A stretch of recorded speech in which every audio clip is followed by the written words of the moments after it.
Hey there, it's Megan with WTI, and do you have a really drab and boring wall in your house?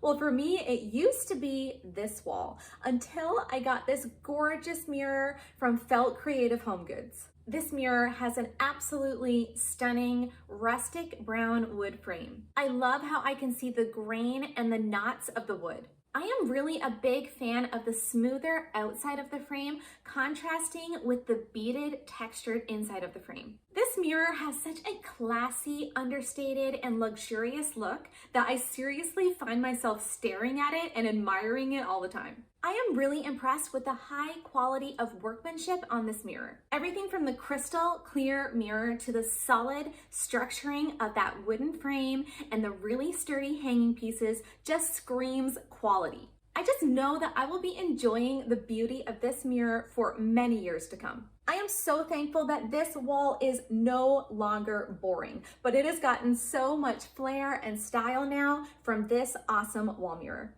And that's my point of view.